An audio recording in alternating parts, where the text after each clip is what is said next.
Okay, I'd like to call this session of the Board of Revision to order and make the following announcement. I'd like to begin by acknowledging that we are in Treaty 1 territory and the traditional homeland of the Métis Nation.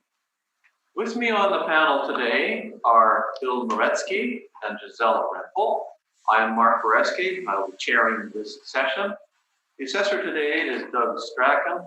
Our secretary is Ellen Roll.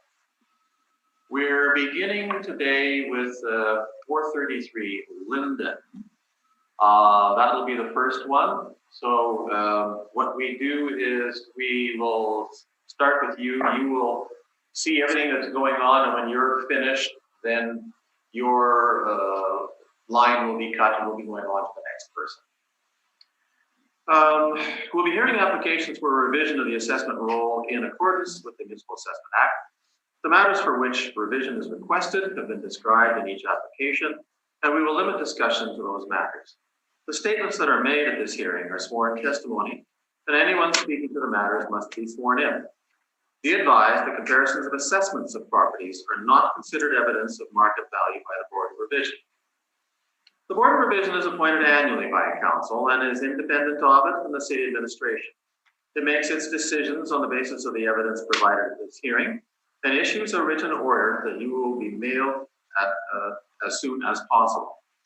Please note that the board's decisions with respect to an application may be appealed to the Manitoba Municipal Board if the matter pertains to assessed value or classification, or to the Court of Queen's Bench if the matter pertains to the application of exemptions from taxation. Should you wish to appeal, information on how to do so will be included with the board's order. With respect to the hearing process, I will confirm the matters to be addressed with each applicant following the swearing in. We will then have the assessor's testimony followed by questions that the applicant may have, and then the applicant's testimony followed by questions. Each side will have an opportunity to summarize if they wish. Once all of the evidence about an application has been brought forward, the applicant may leave. The process will repeat for each item on the docket today. The session will close after all the applications have occurred. The board will deliberate in private and make its decision. You will receive the order by registered mail as soon as possible. As information, all public hearings are live streamed, recorded, and will be part of the public record. Okay, so that brings us to 433 Linden Avenue. We have swearing in. Please state your full name. You affirm the evidence about to present the truth, the whole truth, and nothing but the truth. Thank you. Please state your full name. Antine Stowell. You affirm the evidence about to present the truth, the whole truth, and nothing but the truth. Yes. Thank you. All right, Mr. Strachan, could you lead us through this? Okay, this is roll number 02021269000433 Linden Avenue. The supplementary assessment was mailed out for interior alterations. The property is located in Rossmere. It's a bungalow built in 1955. With the upgrades that have occurred, the assessor involved placed a 20-year age variance on the property to 1975. Just over 1,000 square feet, full basement. Our records show there's been no developments in the basement. Central air and a single detached garage.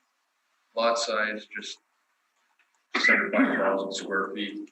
The house is located in approximately the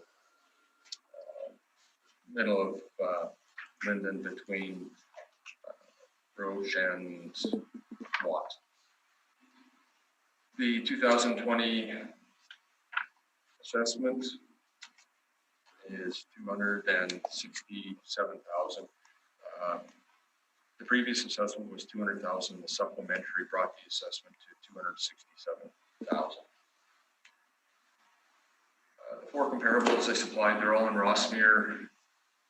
as well, bungalows. All these properties have had renovations as well. Age variance, 1975. All of them are slightly smaller square footage, 884 to just under 1,000 square feet. Full basement. You'll note that all the comparables do have basement finish. The washroom count varies. The subject property you'll see only has one washroom, and the comparables have 2 washrooms. Much the same features, air conditioning, and they all have a garage. Lot sizes pretty well the same, 5,000 square feet. Comparable number 2, Roberta. You'll note that there's some influences. Bus route that is on Watt, commercial influence. They're directly across from Rossmore Golf and external corner lots. Otherwise, the other 3 comparables I supplied have no influences, same as the subject property. The sales I supplied from May 2017 up to January 2018, the adjusted sale prices range from $273,000 up to $292,000. With the assessment of subject property, $267,000, we feel that the comparables do support the 2020 supplementary assessment. Thank you.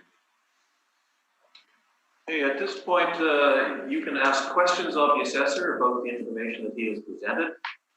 You will have an opportunity to give your own information shortly, but at this point, it would just be questions for clarification about what he said. Do you have any questions? Nope. Okay, then I turn to the board members. Mr. Morensky, any questions of the assessor? So given that the subject property does not have a finished basement, is that the primary impetus for the lower value as compared to those other 4 properties? Yes, that plays a factor in it. We have basically it's assessed upon a rate per square foot for basement finish. That's taken into consideration. The comparables, they are involved in basement finish, and that's where the values are higher sale prices. Basement finishes do have an effect on sale values. What kind of effect would they have? I don't have a rate offhand. In this case, I don't have when the basement finish is yes or no. We don't have the square footage listed on the brief. It could be a 80 square foot washroom. On the brief, it says yes, that means there is some sort of No more questions. Ms. Rempel, question? Yes, you indicated that this was a supplementary assessment. Yes. And that there had been some interior alterations. Yes. Can you give me the nature of the interior alterations? The information was taken from it was a multiple listing.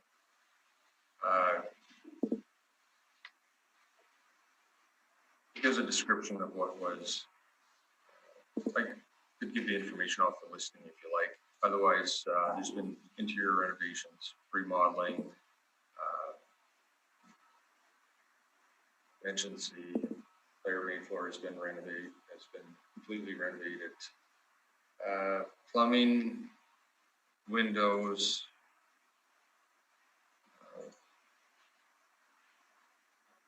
Yeah, it's just been general renovations. Prior to the supplementary, the assessment was $200,000. We had the property assessed as was in need of upgrades. It was a condition factor that was taken into consideration. That's why the assessment was $200,000. Okay, and was there an inspection of this home at all? No, the information was taken from the multiple listing. Okay, thank you. That's all my questions. And was this average quality now, and it was Yes, not average before, it was fair? Fair, Yes, fair. now we have classified as fair, and as a result of the plumbing, remodeling, renovations, that's where we've applied the age variant to account for the upgrades. The house no longer has a 1955 pink bathtub, etc. Original. So there has been updates, and that's why the 20-year age variant is applied. Thank you. That's all my questions. Oh, I'm Ms. sorry, Reynolds, another one? I just noticed on your brief that they all have a 1975 effective age. That's All of your comparisons also have a 1975 effective age. right. In this area, there's been a lot of renovations going. The sale prices are been reasonable. People are snapping up the properties and doing a lot of renovations. So that's where a lot of cases, we've been applying a 20-year age variance. So I tried to narrow it down homes that have been renovated and match it to the subject property that has undergone renovation as well. Although the subject property does not have a finished basement and they only have one washroom as opposed to 2 or 3. Correct, that is taken into consideration, yes. Okay, thank you. Okay, we will then move, sir, to your presentation, but I note that you submitted one page of information to the board, and these are assessed values of other properties. Unfortunately, we cannot make use of assessed values as information in making our decision. The legislation requires that the assessments be at market value. The courts have directed assessors and everyone else to look to sales and not to assessments in order to determine what is the appropriate value to be placed on a property. So we are not permitted to take a look at the assessed value and account for that. What we really need is sales information. And if you don't have sales information, though, it would be helpful to have a good description of the property and your determination of how much you think the property ought to be assessed at. So with that as a little preliminary comment, I'll turn it over to you for your information. Okay, thank you. Well, since I can't be using that, I'll just start by simply saying that so I purchased my house at the end of November of 2019. I'm now 29 years old, and it was just simply time for me to move out after I had passed my CPA exam, which was in September of 2019. I wanted to purchase a house prior to the spring due to spring surge and things like that. And so I may have paid a little bit more for this house in order to ensure that I got it, because I knew that once the summertime had come around that it was going to be or spring and summer surge had come around, that it was going to be more difficult for me to purchase something due to me being unable to sort of get into a bidding war and get, a decent house at a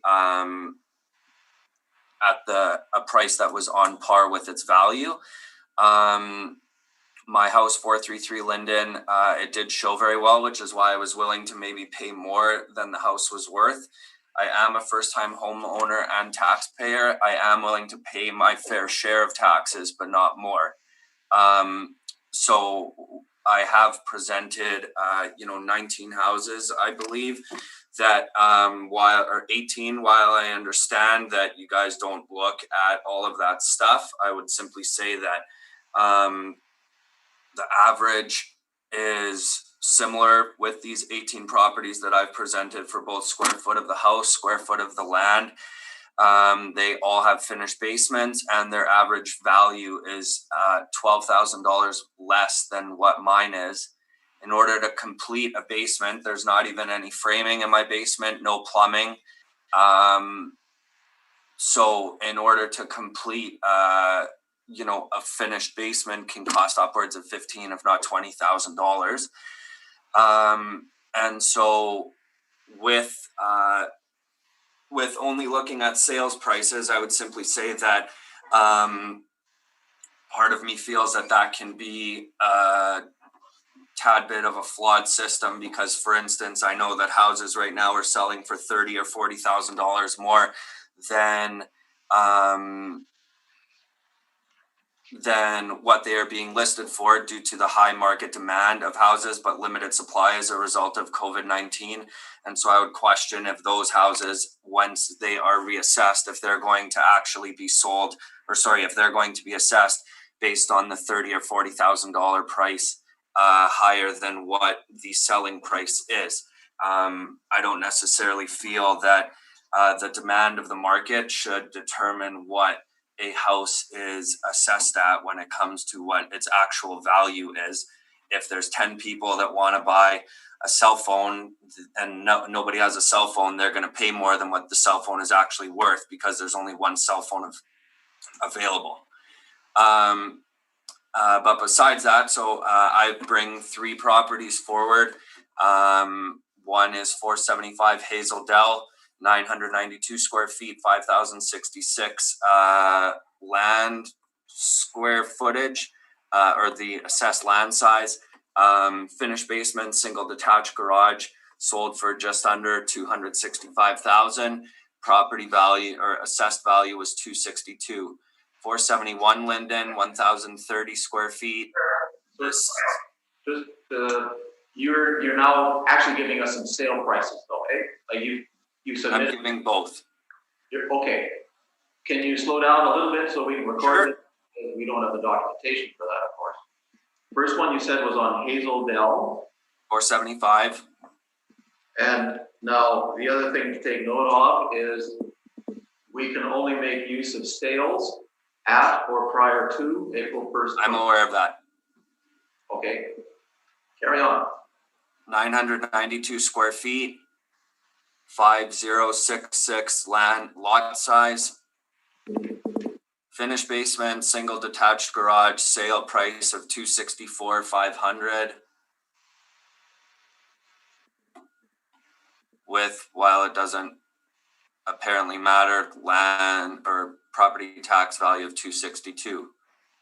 Next property is 471 Linden Avenue, 1,030 square feet, 4993 lot size. And that one sold for $252,000 with a finished basement. 453 Dunn Robin, 1,120 square feet, 5,011 lot size. Finished basement with a double detached garage for $280,000 is the sales price. $272,000 is the property tax value. And so what I would also like to add to the assessor's comments regarding the renovations, the only renovations done inside the house are the windows, the kitchen, and the bathroom. That's all the interior renovations that are done. The bedrooms are all, the bedrooms, living room nothing has changed. No renovations have been done to the house since I have moved there, besides putting in or swapping 2 lights in the kitchen. And so I feel that the property tax assessment is simply too high as a result of not having a finished basement, only having 1 bathroom,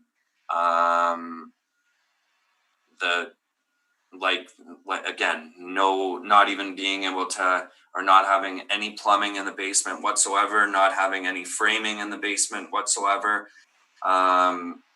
That's, from what I've gathered, is going to cost between $15,000 and $20,000. And so I would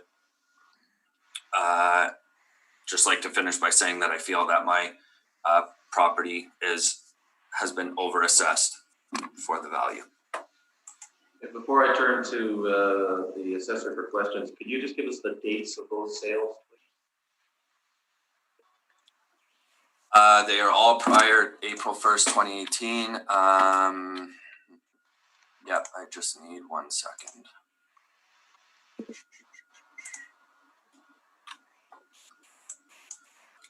$475 Hazel Dell, October 12th, 2017. 471 Linden, December 18th, 2017. 453 Dunrobin, September 18th, 2017. Thank you. Mr. Strachan, do you have questions? The sales that he's applied, are you aware if they were renovated? Any renovations that have occurred? Sorry, can you speak louder? I'm having a hard time hearing you guys. You supplied the 3 sales comparisons.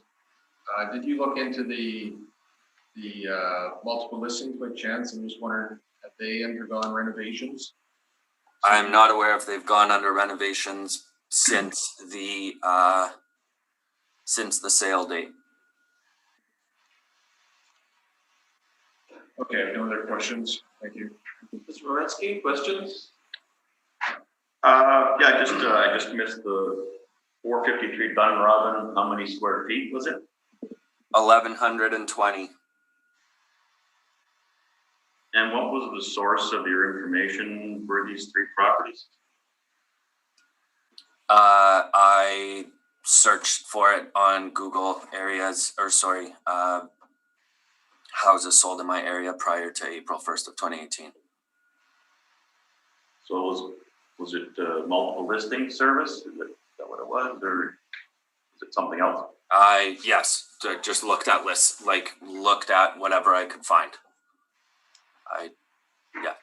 And that was the sold price, not the listed price, right? The sold price? Yes. Okay. No more questions. Ms. Rimble? Yes, I'm wondering if you have any estimates for how much it would cost to finish a basement such as yours. You said $15,000 to $20,000. I'm wondering if you had any kind of an estimate. I've had it estimated that it's going to cost $3,000 to do my plumbing, so that is a cost of $3,150. $2,150 to rough in the plumbing, and $1,000 to move the lines for where the current washing machine lines are, moving it to the other side, as well as setting up all of the lines to actually have a working bathroom. Framing a basement for materials and labor. My friend who frames houses said that it's going to cost between $1,500 and $2,000 depending on how I want to separate the rooms and stuff. Drywall or insulation to do spray insulation can cost $2,000, $3,000. Drywall, similar, I'm sure. I think drywall costs $15 a sheet now for to do an entire basement. Could cost a few $1,000s. All of that. Thank you. That's all my questions. With the renovations that were done, did you do them yourself or did you have a contractor do them? Those were done when purchased. It was The prior. renovations that I did. Did you do renovations after the purchase of it? All that has been done is literally taking out 2 lights that were in the kitchen and purchasing newer lights and installing those. So Like a those ceiling renovations light. were prior to your purchase. Sorry? The renovations that were done, kitchen, bathroom, windows, were done prior to your purchase of it. Yes. That's all my questions. Any need for summary, Mr. Strack? I respect the information that the owner supplied. Assessment comparison, I feel, should not be considered, as well as the sales comparisons without seeing the information in front of me. I find that somewhat unfair. A review of the sales comparisons would have been helpful. I take his word for it, but I got your sales comparisons 10 minutes before this meeting was supposed to start, so I find that unfair as well. request that the 2020 supplementary assessment be maintained at $267,000. Thank you. Sir, do you have a summary you would like to make? I would like to state that I think it's unfair that I received the land assessor's document at 8:49 on the date of the hearing, 11 minutes before the meeting was supposed to start. And I feel that the value at $267,000 is overstated. And given that it would cost somewhere between $15,000 and $20,000 to finish a basement, I feel that the value should be set at $250,000. Thank you very much. You will receive the order revision as quickly as we can mail it out to you. Thank you. Thank you for your time. Bye-bye.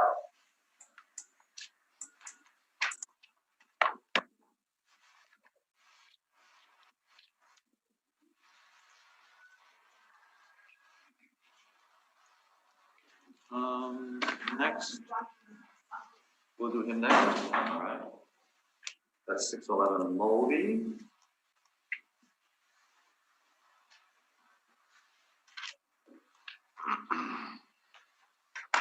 Which one did have 15 ones?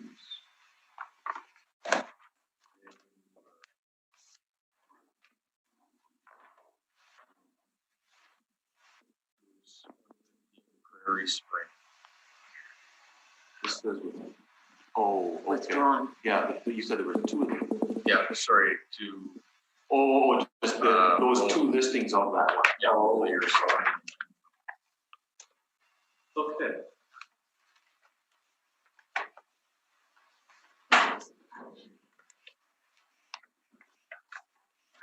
Yes.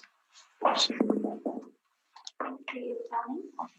You are from the evidence you represent the truth, the whole truth, and nothing but the truth.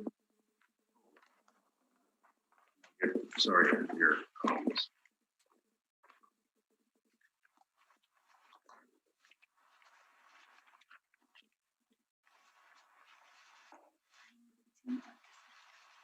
It's too fast.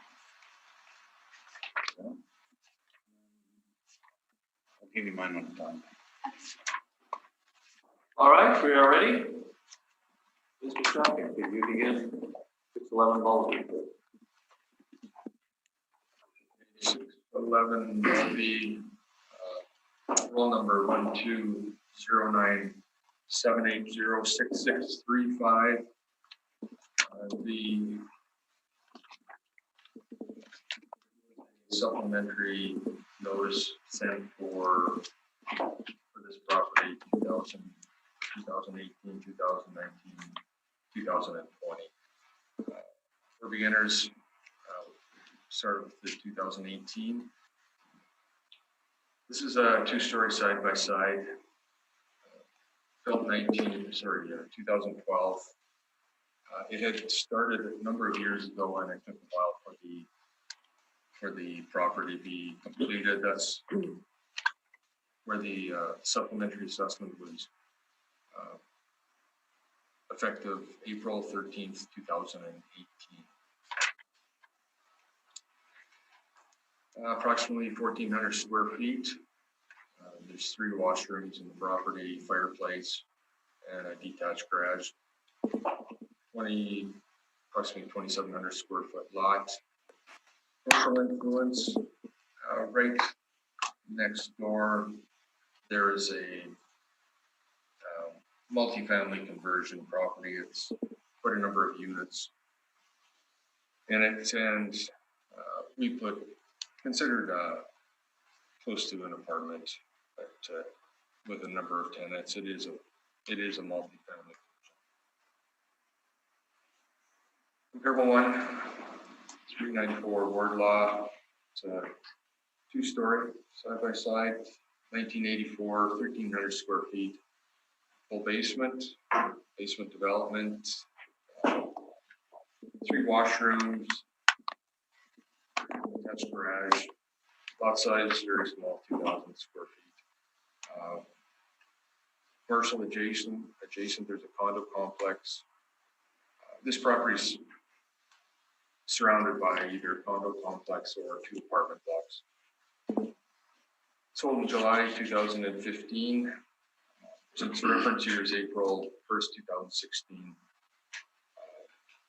Adjusted sale price approximately $294,000. The other comparables that were supplied, the assessor took a look at the ages. You'll see that the 2 comparables read the 2012, 2014, 2-story side by sides. They're in a different district. Square footage, 13 up to 1,500 square feet. One of them is on a surface foundation. You'll see the features. There's garages. Comparable number 2 does not have a garage.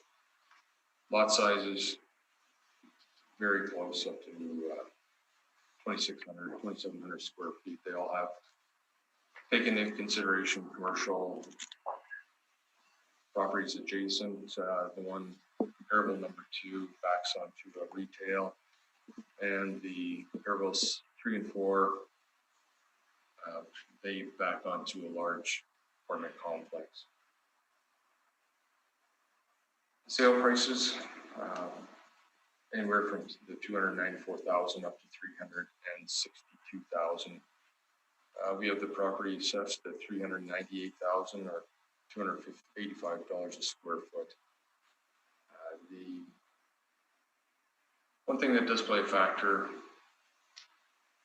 would be the neighborhood in the Earl Grey neighborhood. So it may have had an influence on the demand for properties such as that. It's very difficult to find side-by-sides in that area that have sold. So it's somewhat difficult. That's why the parameters for comparable sales was spread. So that was the 2018. The 2019 supplementary, it's all the same information, sales comparisons. I can go through those as well. Or it's the actual same comparisons, different values. no, for the 2018, 2019, same value, same comparables. The only difference on the first brief, it says 2019. Then I think we could just take it Okay. as given already. Okay, thank you. And then the 20. 20.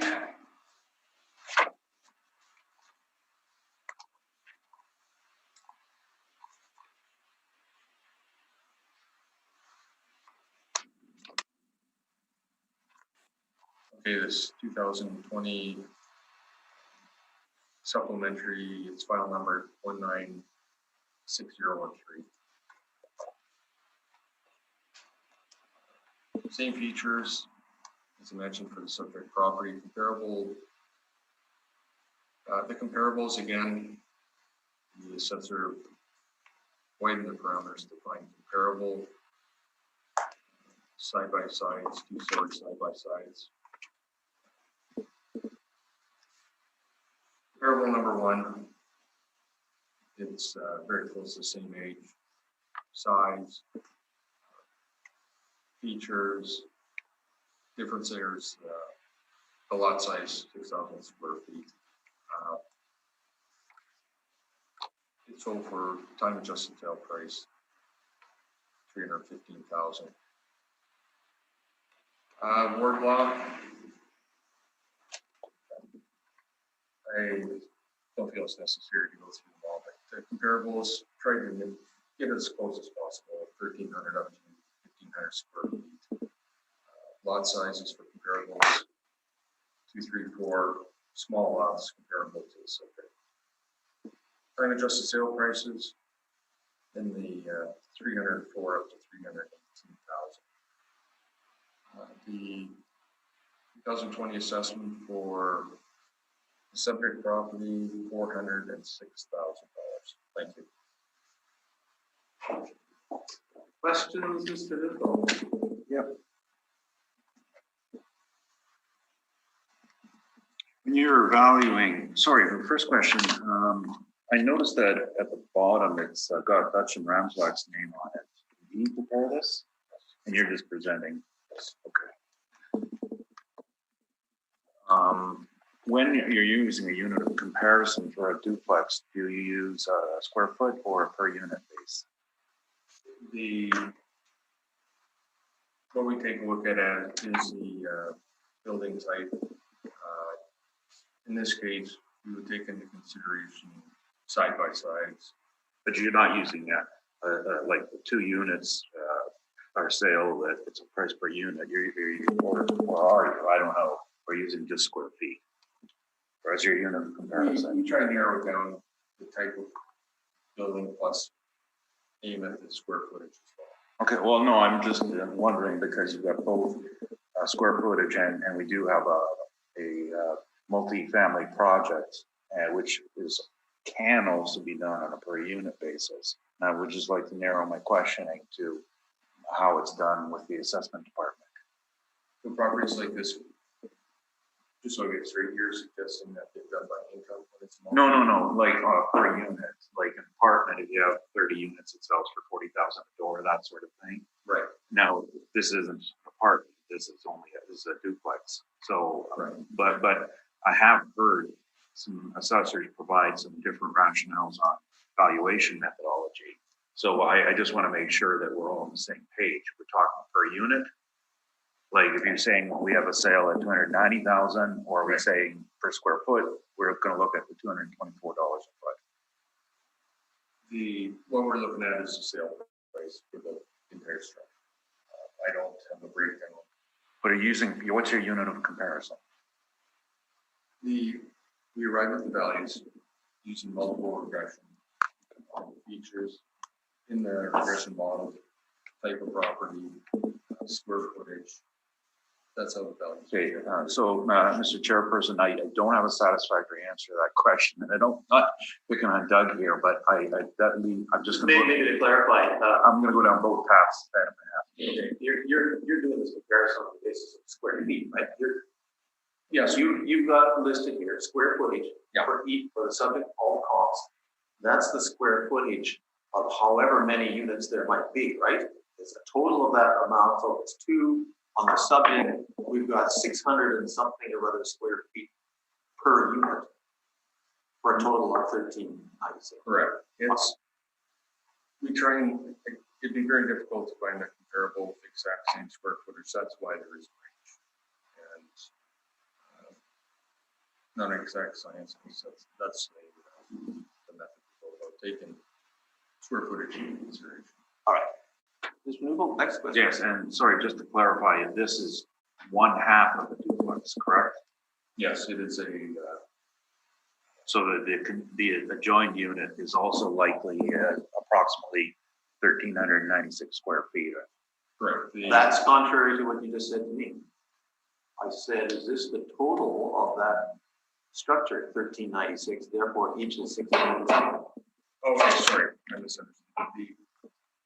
That square footage is of each unit, sorry, of the side by side. The assessment is up to 406,000 in this case for 2020. That's for the entire structure, so it's approximately 2,800 square feet. Sorry, I apologize, but it is a. And so the comparables, I'm sorry to horn in here. Yeah. No, that's Rocky, but Yeah, no, that's, yeah, just What are we clarify it. comparing here? Yeah, no, it's, Like, if we're gonna talk about per square foot, that's fine. If we're gonna talk about per unit, that's fine too. I just, you know, I'm saying, if to talk about both, that's fine by me too. right? And therefore, each of these comparables has 2 units.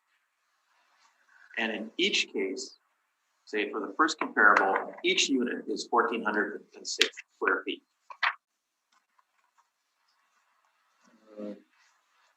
Bear with me, please.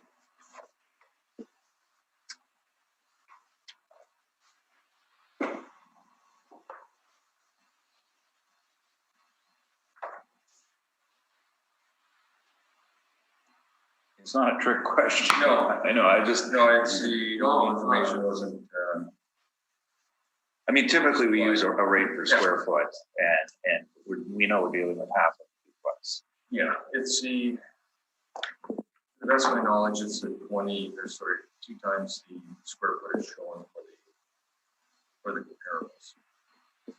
I don't apologize, I don't have all the sales in front of me. Then when we get down to time adjusted sale price per square foot, say for comparable number 1, 224, is that its sale price divided by 1406 or by 2812?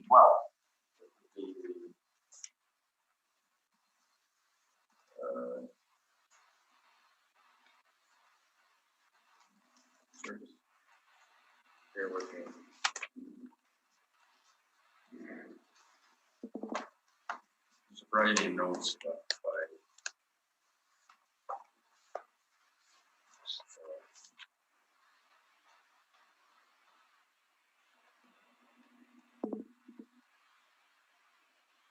well, actually, the unit 611 or 611 Bobby is just the 1 unit. By the it's a side by side, but they have separate title numbers. So this 611 is the 1 unit, half of the side by side. So Each unit has a separate roll number on the assessment rolls, and we're only dealing with 1 of the 2 units. yes, that's what it appears to be. The property on the other side, I believe, is, yeah, they're on separate titles. I'm sure the appellant will correct me if I'm, Consequently, the other unit has a different street address. yes. I wish I had the opportunity, I could have compared all these units. Yes, the best of my knowledge is just the 1 suite we're looking at, one half of the entire structure, which would be the 611. I'm sure I'll be corrected if, Where's that, Eric? Do you have any more questions, Richard? Yeah, a fair amount, yes. What is the number for the time adjustment? You have the percentage? no, I don't. I just sales count. comparisons. You'll see that my comparables are in a range of locations, 3 different neighborhoods. Right. And there is a time adjusted factor different from the neighborhoods. Different neighbor ones have different ones. Well, I'm looking at the neighbor that's likely the closest, I'm sure you'll agree, is 394 Wardlaw. Yes. Okay, and when I read this, my calculation of your time adjustment is approximately 3.75% per year. Okay. Or 0.3% per month. You have, does that coincide with what you know? The time adjustment, it would be applied to from July 2015 up to April 1st, 2016. Right. But is it to your knowledge? Wasn't the percent change increase wasn't that huge amount for that property. Right. I calculated at 3.75% per annum. And I don't know if that sounds appropriate or what you've heard in the past. The sales analysis, the modelers that take care of this work, they all have those numbers. I know what the results. I don't have the stats. Okay, well, mathematically, then do you disagree it's 3.75%? No, I don't disagree with that. I think they were for calculations. You mentioned there are different rates per neighborhood. Are there different rates per property type? I believe there's a breakdown, taking a look at. It's been found that, for example, nowadays bungalows are selling for more than. Yeah, but does the assessment department do it by property There's type? an analysis that I don't see. Okay, I've heard it said by other assessors that it's the same rate for every residential property type. And they don't differentiate by property type, be it two-story bungalow, slab on grade, bi-level, or duplex. I don't know. That's Again, quite common. behind the scenes, I don't deal with it. Determining the. But you don't disagree that 394 Ward Lawn, both of your analysis was marked up for time adjustment factor. Yes, Okay. approximately $4,000. Now, it did sell twice. Yes, And what was the actual change? ownership. No, what was the change in percentage? Uh, 0, correct?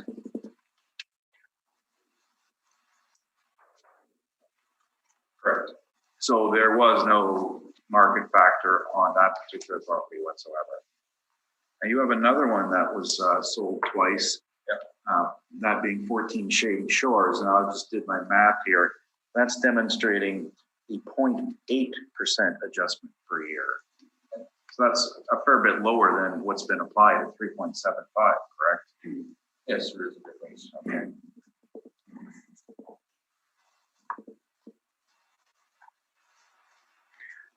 The comparable number 2 on the 2016 market value, 151 Masson. Have you taken a look at that property? I mean, I was sitting out in the hall, and now they let me use my computer and my tablet. I was just Google it, and I guess I want to say that that's like an architectural product, not a standard home. And That's your opinion. you haven't seen it, okay. Now, your range of unadjusted numbers, which I am going to focus on 2016 goes from $200 a foot up to $268. Do you have a mean or a median? The value show or the rates per square foot here, just a calculation. Yes. Not, Because you haven't done a median or a median. no, this is just straight calculations. No, I was just asking, that's fine. So if one were to do a mean on this, would you disagree that that is actually $224 a foot? You've got the calculator. Okay, but it's you got one there somewhere. You can go on this one. Now, the subject is assessed at $285 a foot, which exceeds any of your comparables, all of your comparables, whether adjusted or unadjusted, and significantly higher than the median. So I'm just wondering, how do you see that this could support the assessment value?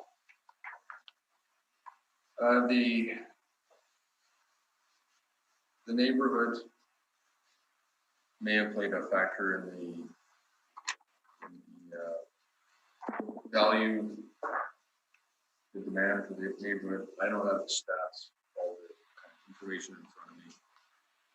I'm supplying the sales. In my opinion, Earl Grey neighborhood is somewhat more attractive than comparables 3 and 4. Certainly, analysis. I wouldn't disagree with you there, but what about the comparable in Ortho? I mean, I was looking at pictures out in the hall, and it looks pretty close to what the subject looks like, and it's at $224 a foot. And arguably in a better neighborhood than Earl Grey, being in Osborne Village, with higher demand. So I'm just wondering, when you make a comment about neighborhood, why wouldn't you put greater emphasis on that sale? One factor that is affecting I'm sure is affecting the sale price for the Wardlaw property. You'll see that, or I mentioned, it's surrounded by 3 commercial properties, condo and 2 apartment blocks. So we've applied the commercial adjacent. Whereas for the subject property, it does say commercial influence. It's a large multifamily conversion, residential property. Whereas the Wardlaw, I find that there is a difference between being surrounded by 3 commercial property versus a multifamily conversion property, which I feel is an advantage to the subject property. Now, the concept of going outside of the range, what can you comment on that? I mean, you produce a range, you've gone outside the range. How do you know that even exists when you have no evidence to show it exists? What we do is sales comparisons, try and narrow it down. Obviously, the assessor involved look at the year built, age, square footage. That's what he took into consideration. I would imagine there's not too many sales comparisons in the subject neighborhood Earl Grey. That was not mentioned. Those didn't come up, so obviously. Moving on to 2020, your comparables now range from $210 a foot to $226 a foot, and your comparables assessed at $290 a foot. So same question there. You have 4 comparables that the very highest number is $226 a foot. And I'm just wondering how, like, isn't it a question of logic? Does 290 actually exist? Sorry, does 290? 290 a foot actually exist. If you can't Right. prove it with sales, even if you make to this board or to the homeowner an estimate, does not it have to be logically supported by proof that a sale at 290 actually exists? It's the concept of the 10-foot man. Could a 10-foot high man exist? And one would say, well, with the way the growth is going, maybe by 2200, there might be, right? But I think, sorry to interrupt, but I think this line of questioning, we understand okay. that you're pointing out that the comps do not support the Okay. here. I think Yes, we understand. and I think it's more of a statement than a We question. could move on. Okay. Eventually, your information. Yes, that's fine. Those are my questions. Thank you. And yes. Mr. Moretsky? Let's see, 20. I was just curious as to why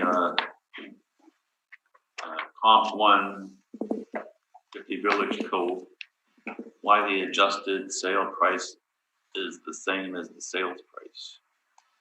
You'll see that the sale month, sale year, March 2018, the reference date is April 1st, 2018. So the sale may have occurred Okay. a couple weeks before the reference date. So, Okay. Understood. No more questions. Ms. Russell? I have no questions. Just one question, that's basically a follow-up to what Mr. was asking. I see that Mr. Ramswack put this material together the last time he was here and I was chairing.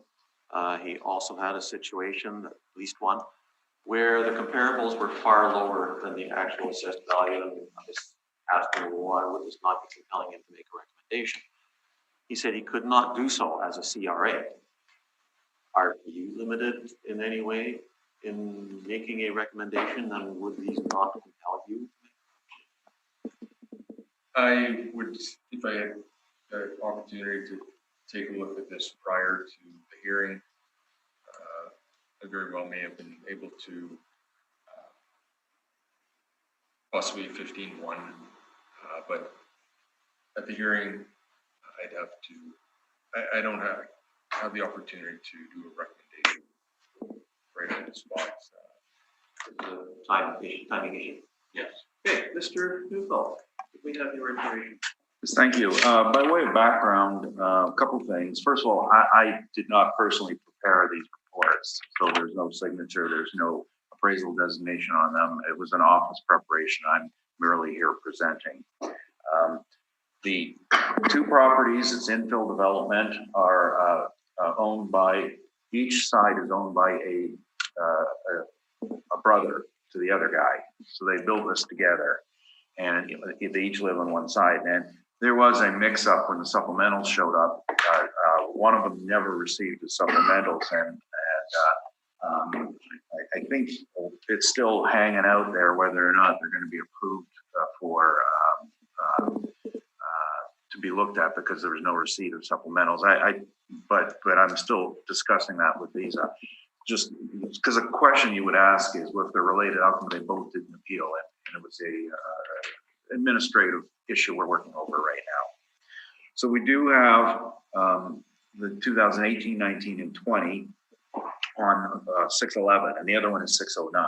And they are virtually identical in terms of the market. We view them virtually as the same property.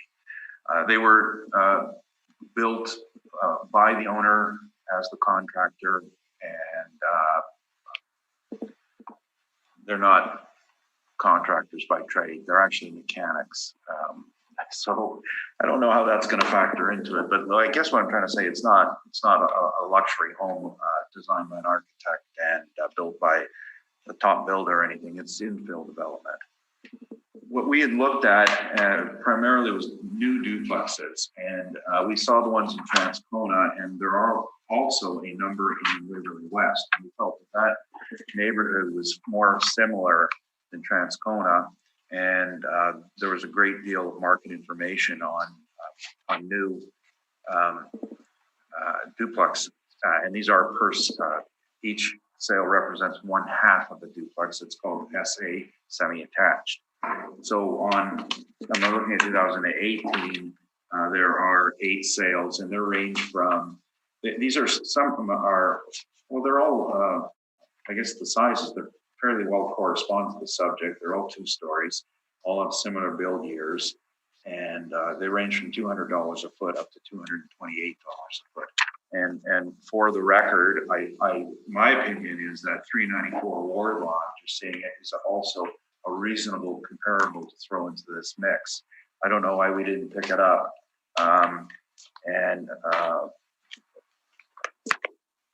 Regardless, we still have this range between 200 and 228 a foot. I'm moving along to 2020, and we have a few more sales on my page 2.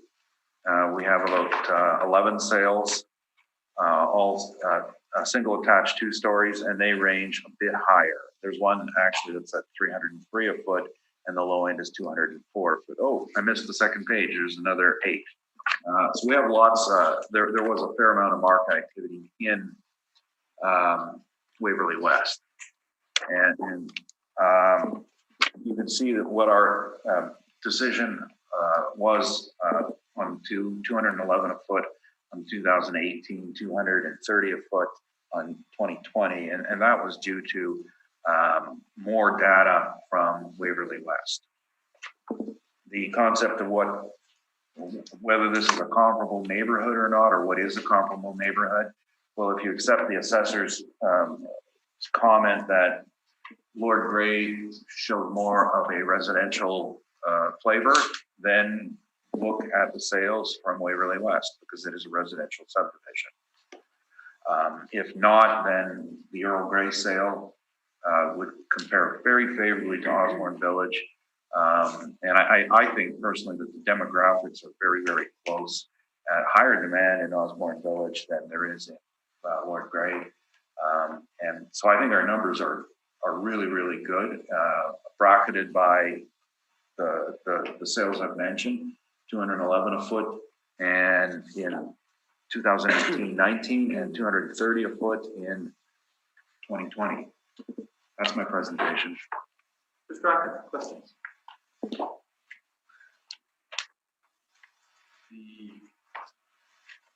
The sale date, the sale dates listed on the comparables you have here. Yes.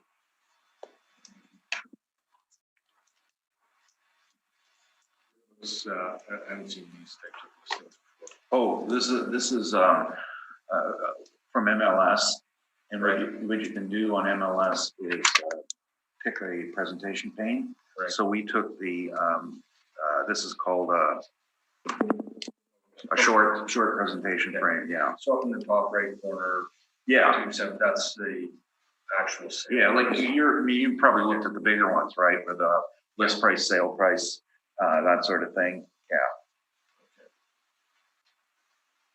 And you had mentioned my area, or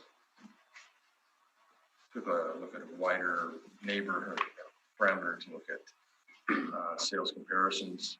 In this case, in your cases, this is the only area that was considered. Well, South Point, Bridgewater. this is what came up in the MLS search for a single attached 2-story new.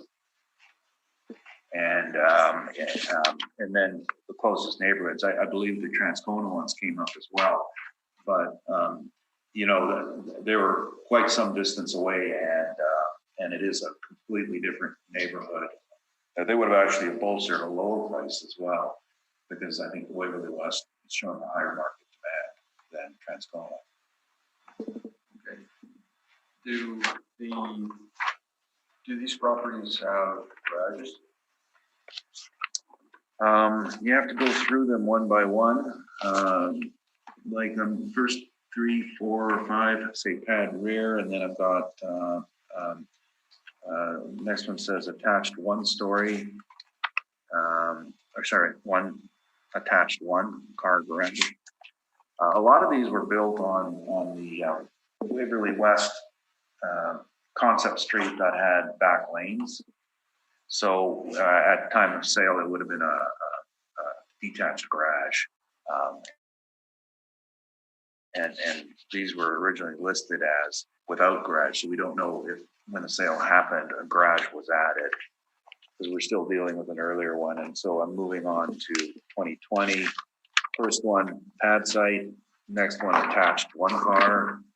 Attached 1, attached 1, attached 1. Attached pad, attached 1, attached 1. Attached 1, pad, detached 2, detached 2, attached 1, detached 2.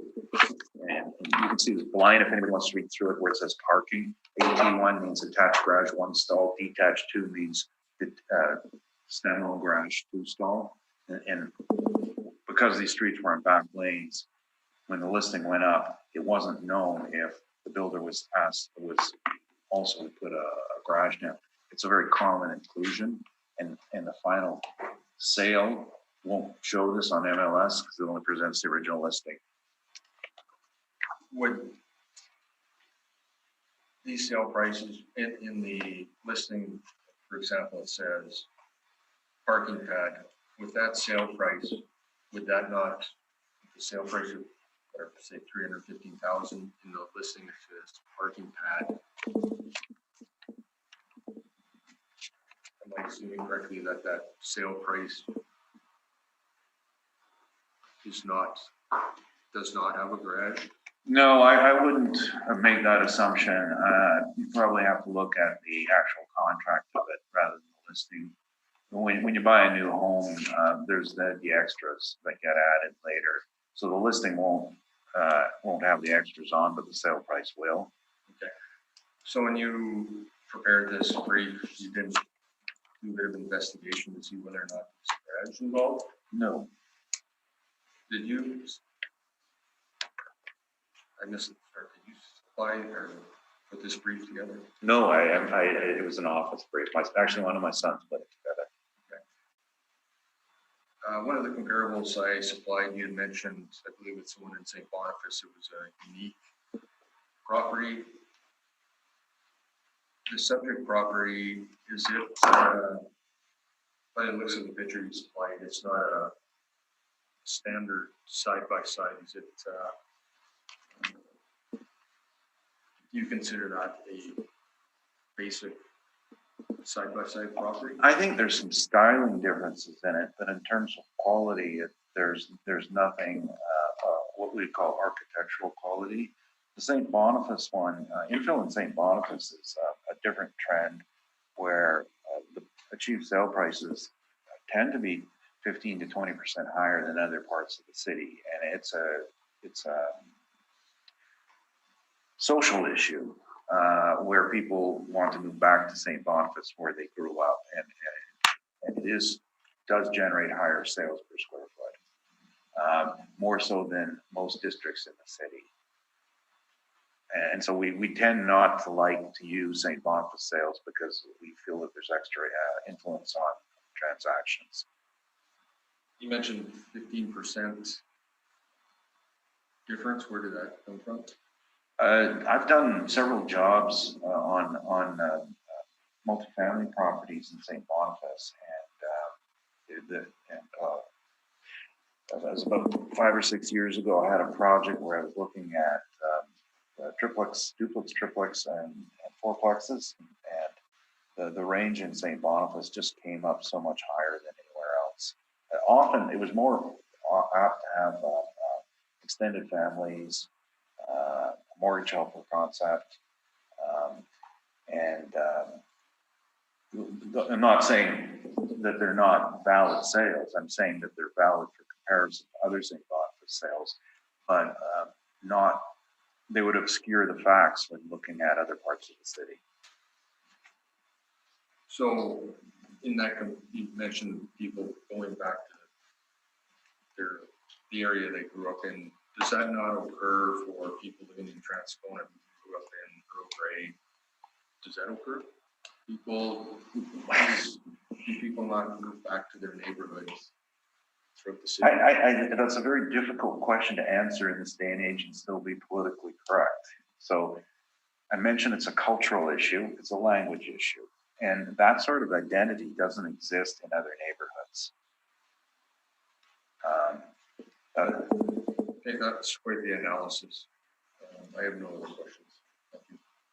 Mr. Moreski? I have no questions. Ms. Rempel?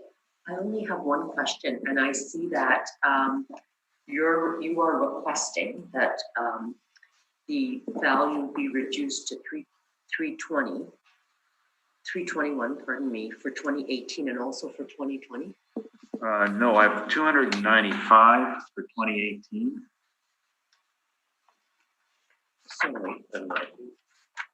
And 321 for 2020. Okay, thank you. And it's written there 211 per square foot and 230 per square foot, but there's no dollar sign by it. Okay, thank you. When was the application made for 18 and 19? They were all made together. You mean for this board? Yeah, they were all made together. We came in with 609 and 611, and I think the supplemental came out was issued in November, but we hadn't had receipt of it. And I was talking to Chris and Steph and about their business and another issue about fixing my car. And I asked them if they had checked to see, and we looked online and the numbers had changed and they had assessments out. So they hadn't received it. So what we had done is taken affidavits from both of them and brought them to the board and said, we haven't received these, and filed. And okay, but sorry, just tell me the date. so it would have been like February, I guess. February of January or February of 2020. January or February of 2020. Yeah. At which point the 2020 roll was out. So the The legislation. No, well, yes, the 20-year-old was out. 2020 rule was up. But, right, Supplementaries may be done. the supplemental wasn't done until All around around current year. November or so, right? Okay, so the stuff came out in November, the application was made in, January or February, how many days do you have to make? the 20 days. 20 days. Well, that doesn't work out yet. Well, as I said, there was no receipt. Now, in a reassessment year, the date is much more firm because it's a reassessment year and it's published, the way the legislation reads. For a supplemental, it's 20 days from receipt of notice. Right. And we had no receipt of notice. Okay, so I'm not going to get here today the exact date of issuance of the stuff. Well, or on the end of the 20 days. Or Oh, the date sorry. we put it in. I actually have it here.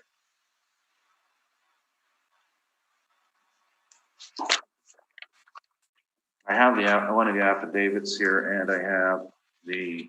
Oh, okay. Sorry. I should straighten myself up. Read this before you ask.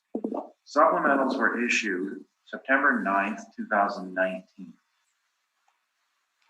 September 9th, 2019. Right. Supplementals were issued for which years? 2020, Going to be issued for 2020. because it was land only before that. It's new construction. So how? It was originally Oh, assessed. September 19. Oh, okay, on the current year though.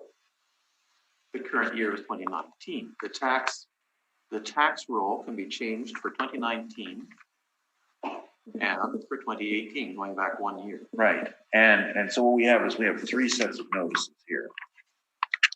We have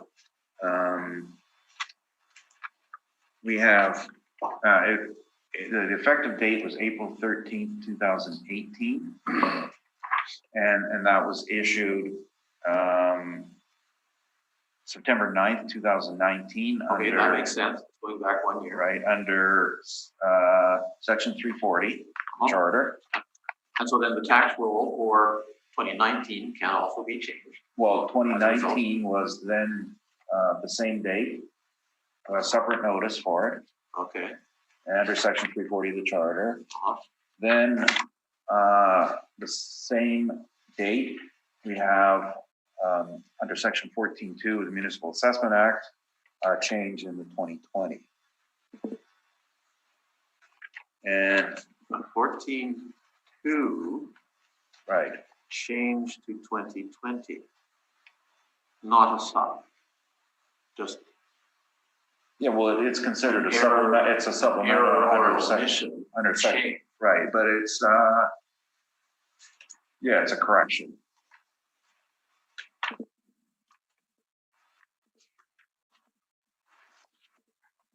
Okay, so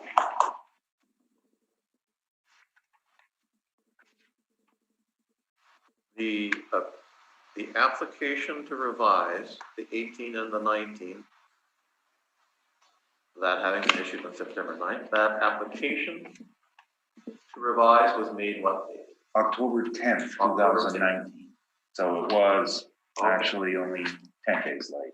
All right, And so, and just that you can see the confusion is that it was mailed to their business address, not the anyway, the affidavit was accepted and these were filed. And then the problem with 609 Mulvey, which we did file at the same time, is that the information was returned to us. And after we had filed it, and we were told it wasn't, I forgot what it was, but my son was dealing with it, that the affidavit didn't state on it when the notice was received. And for example, on the affidavit, you have to actually state that I received the notice October 10th. all right, oh, okay. But the other one, The 18 and the 19, I'm fine with that. That all makes sense. That the 19 roll is being changed, and the city can go back to 1 year. That Right. makes sense. But we're dealing with an entirely different kettle of fish when we looked at the 2020. It was not a supplementary at all. It was a change due to error or omission under section 14.2 of the legislation. Well, it wasn't, not error or omission, new construction. No.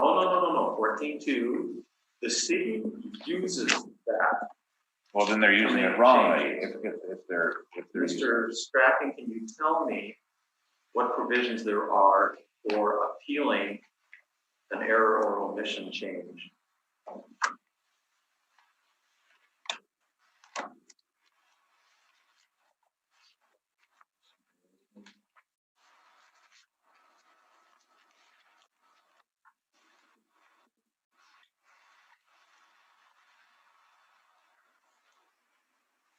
I prefer to look at, take a look at the legislation.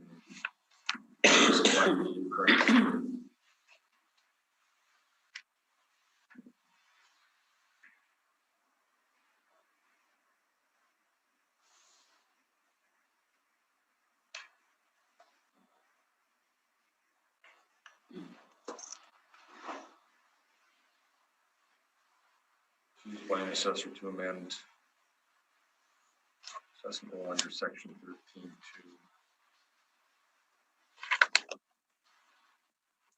What are you getting at? This is an illegal change. They couldn't have enacted it. No. I'm trying to understand. To me, it's very unusual that 3 years come before us at one time. I'm used to seeing 2 years. Oh, I see. I'm trying to figure out, and I don't have that. I'm trying to figure out how 3 years works. Well, it can only happen in a short time period between June and December 31st of any particular year. Because then you're dealing with the current roll being the year 19, previous year 18, and then 20 is a change on the go forward. And I It think depends on when the roll is up. right. Yeah, I think you can only see it between June and December, any given year. Which is why the city assessor always sends their supplementals out on December 6th as a Christmas present to taxpayers. My suspicion is I'm not going to get full clarity on this here and now. So I think we should carry on with the permission of the rest of the panel, and this can be a more general discussion outside of the context of just this one application. But I've got to say I'm not understanding. May I ask just one other Yeah. question? When was this house completed? I believe that was in and around the effective date of the change, which was April 2018, thereabouts. When I was talking to the two of them, they say we're under construction. We've had a few snags, a few delays, and we're building it ourselves, so we're in no rush. So I think that's spring. So in April 2018. Yeah. sometime. Yeah, construction started in 2012. It took a number of years.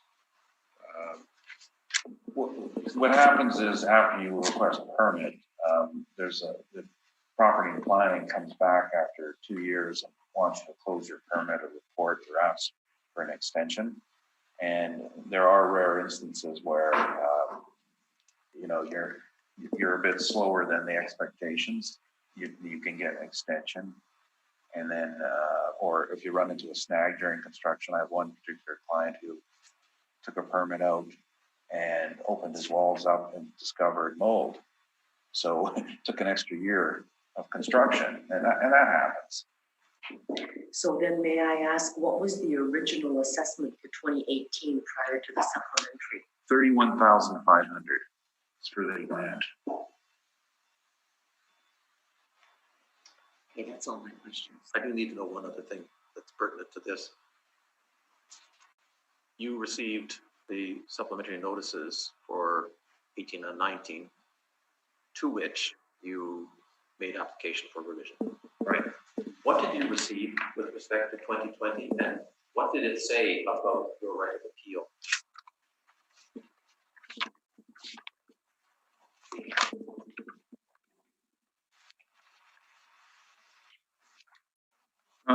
It quoted section 14(3) of the Act, and after amending an assessment rule under this section, the assessor must send written notice to the person whose name the property is assessed.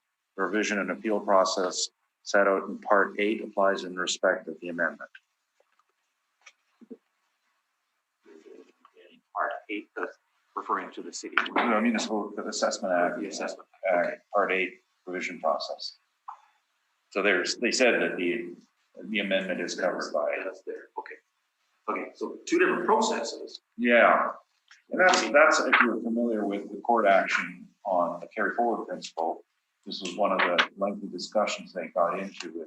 With the city has these two different processes. They use the charter, they use the act, and is a value necessarily severed as a result of them sending separate notices? And the court ruled, no, it's not severed.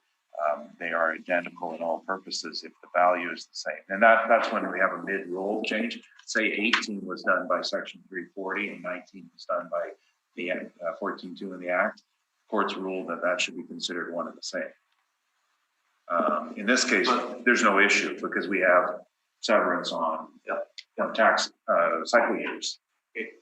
Since I've got you here and you know a fair bit about this, I do want to ask the question. That is that there's been court decisions that say that if a supplementary is issued, it nullifies any appeal that had been made on the roll. Well, It's right, because the previous appeal, the previous appeal was, and we're having that this afternoon, by the way. The previous appeal is for a rule that no longer exists. But it's going to be off that year. And it could be for the same year, yes. All right, I'll leave it there. I think that concludes our question. Thank you very much.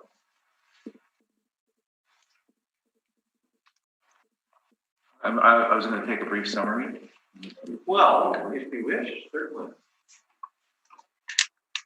You have anything to say? Yeah, sure. Okay. You mentioned just for them to receive the notice, do we have the incorrect mailing address? I believe so, yes. So they should be mailed to I- the subject? I can't answer that, but I know that address is this address. Or is the subject property a rental? No, it's owner occupied. Thank you. Summary? Yes, aside from those very interesting questions on the notification process, I think evidence by both parties indicates a strong range between $200 and $228 a foot.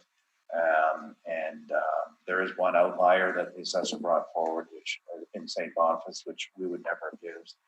It's still higher than the assessed value, so a reasonable amount should be in the $200 to $228 range for both years. Thank you. Thank you very much.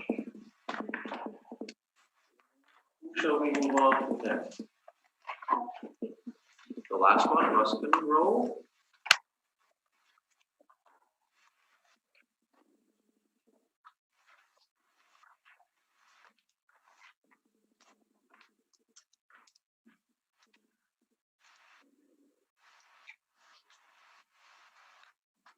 Thank you.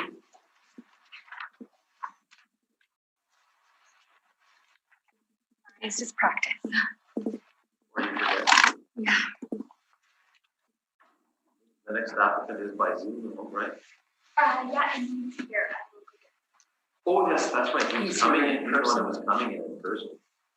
Oh, yes. I mean, I got to clean up.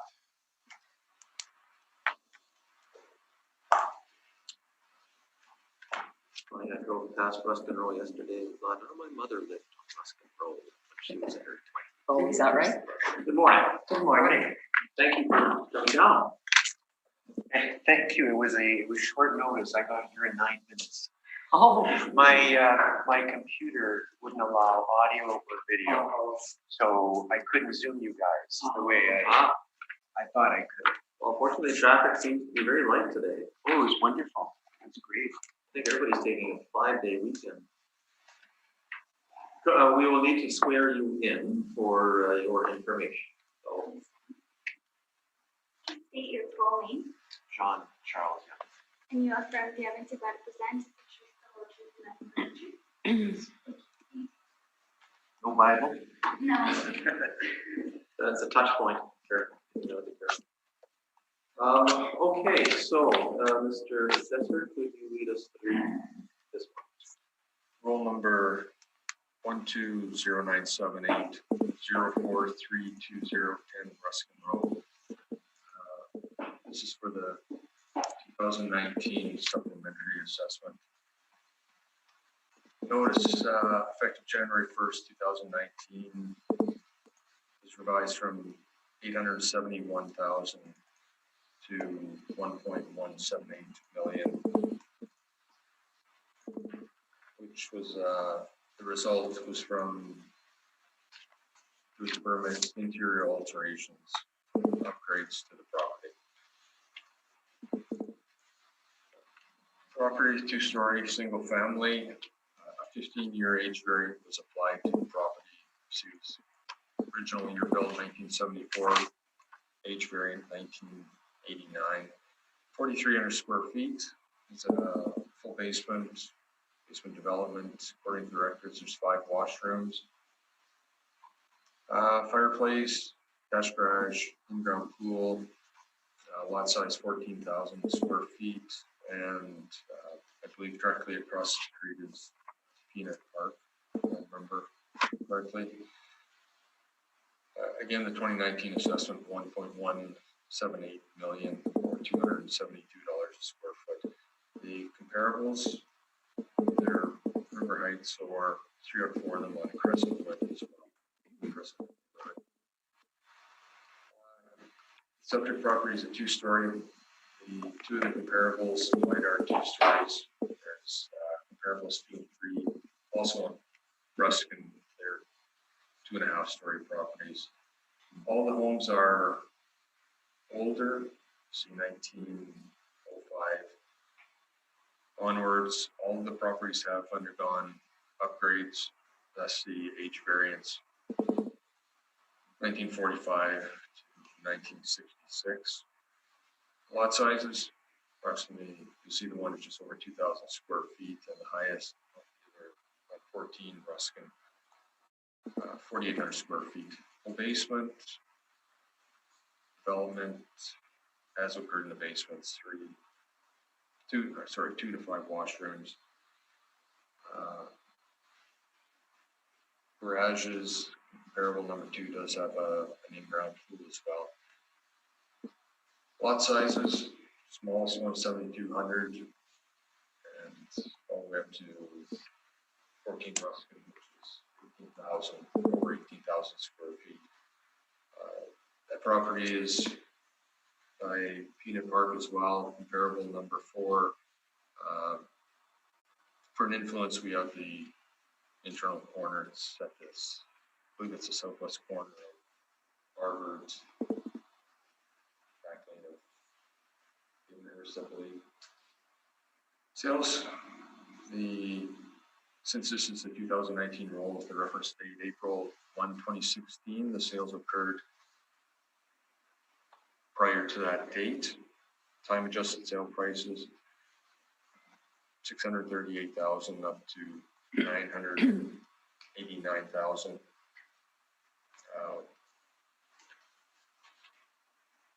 So again, we have the house assessed at 1.178 million. The permit, it appears there's quite a few upgrades to the property, electrical, plumbing. One of the notes mentions property was gutted. I'm not sure to what degree. Just some of the notes on the permit. A co-worker was at the property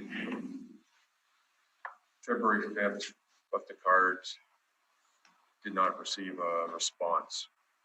So the supplement or the changes to the property records were done according to the plans.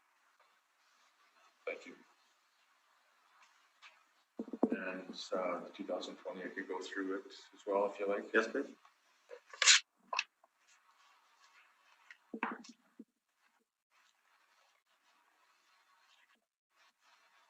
Okay, 2020 file number 20-45.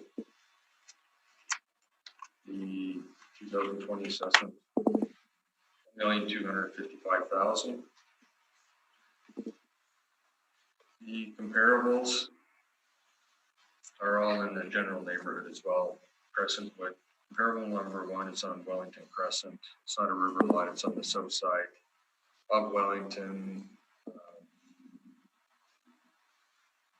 It's close to Harrow and Wellington. All of them either 2.5 story properties. Majority of them, 3 or 4 of them are older properties that have undergone upgrades. Comparable number 1 on 740 Wellington is originally built in 1989.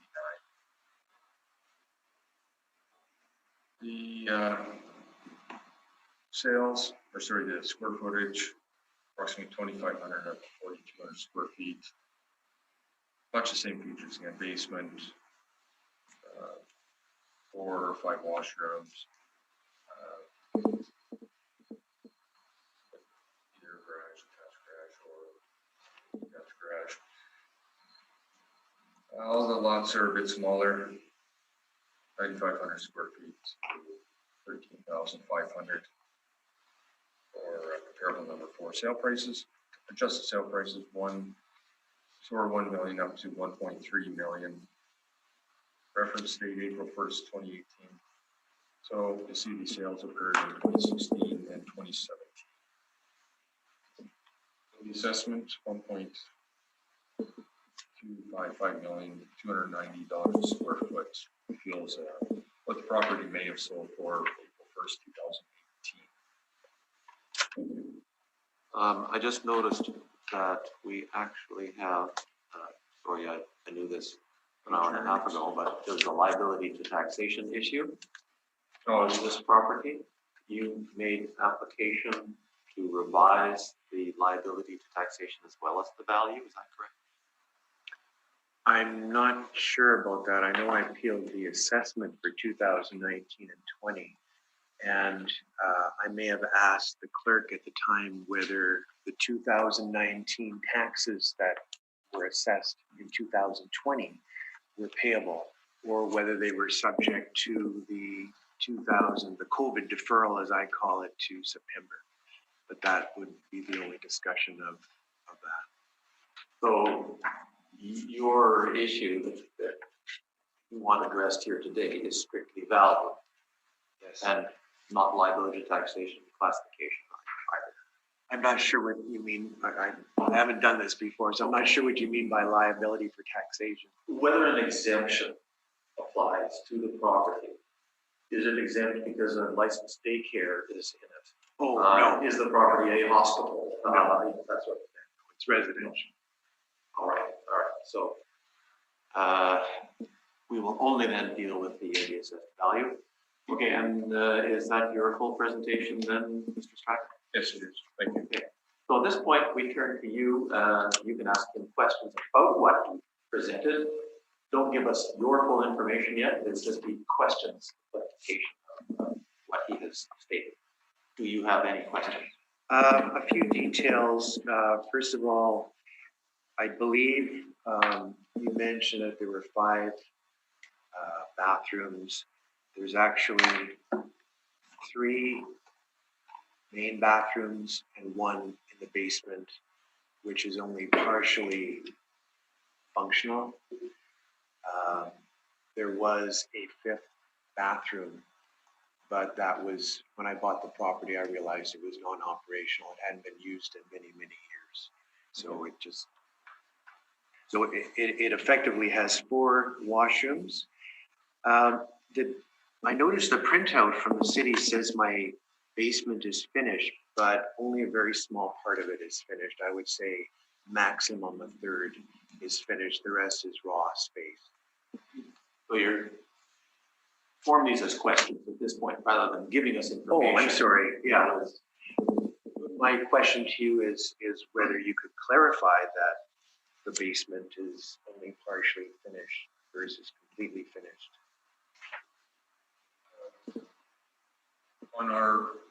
On the brief I supplied for basement finish, it either says yes or no. I don't have all the records in front of me. When it's mostly your walk basement, is at a 1 bedroom, 12 by 12 bedroom. The remainder is totally unfinished. On my brief, it would just say yes. I don't have the square footage that we have on our records at this point, but we're aware that we do have part of the basement as being developed. I don't have the square footage. I note that on some other properties where it asks where it indicates whether the basement has been finished, it says partial in some of the properties that I went through. So that might be an appropriate amendment to my property's listing in the assessment area, as well as the correction for the number of washrooms. Okay. Any other questions? No, that's it. I'll turn then to Mr. Moretzky. Do you have a question to the assessor? Before you begin, can I just ask whether everybody has received my 2 documents? Yes. One for 2000. Okay, good. Just a clarification, Mr. Strachan, you had mentioned, so 1,178,000 is the assessed value revised from, and then I didn't catch what the number. And I guess that would apply to both items for 19 and 20. For 2019, the original was 871,000. It's different for the.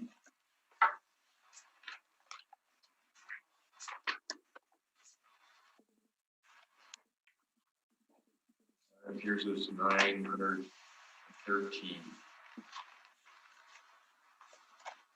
And 913,000. Okay. I don't have any other questions. Ms. Rempel. Yes, I think you had indicated that there was a building permit for some upgrades that was taken out. Yes, it was, permit was taken out for upgrades. I've got all the plans. It gives a good layout of what occurred description. Can you tell me when that building permit was taken out? The date.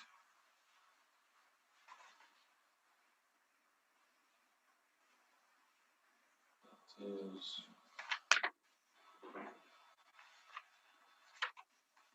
2014. Find the date here.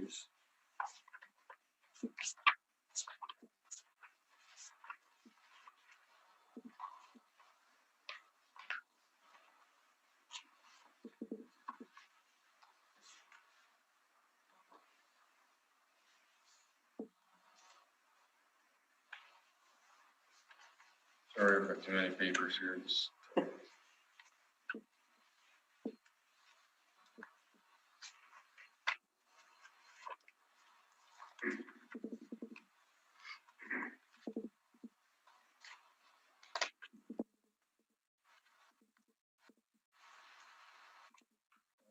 was in 2014. I don't have an exact date. Okay. You indicated that somebody went to visit the home in February. I didn't catch the year and left a card. It was February of this year. February of 20? Yes. Okay. And you indicated that the building permit said that there was a gutting of the inside of this home. Yeah, description of work, getting to studs, rebuilding interior. And then it gives a number of, quite a few pages of the different plans, changes that were made. Sorry, I didn't supply that with the entire brief. It's approximately 30 pages. So substantial renovations and Yeah, changes. according to the plans, there's quite a few changes. When it said it was gutted, I can't confirm to what degree, how much the property was gutted, but it should be appellant. Okay, thank you, Mr. Applying Speaker. that. That's all my questions. For 2019, there are a couple of comparables here. Number 2 and 3, built in 1909 and 1905. Their effective age is 1944, 1945. So these are very dated properties, would you not say, compared to the subject? Yes, there is quite an age difference there. In the neighborhood, there's not too many. In this case, the subject property is new for that neighborhood, or built in 1974. There's not a whole lot of homes in that general area that are that new that have sold. So it's kind of have to resort to homes that are in the neighborhoods. It was felt that comparable 2 and 3, since they're very close to the subject, were comparables, even though they were quite a bit older, but have undergone upgrades. Would it be reasonable to assume that those upgrades, though, given that the effective age has only come up to 1944, 1945, is likely things like roofing, furnace, but otherwise, there's not likely an awful lot that would make this look like an up-to-date property? I didn't take a look at permits for those properties, but without taking a closer look at those, I have property with like over 100 years old. I'm sure the plumbing, a lot of general maintenance items were replaced, wiring, plumbing, etc. Interior wise, I can't confirm what was done to these two properties.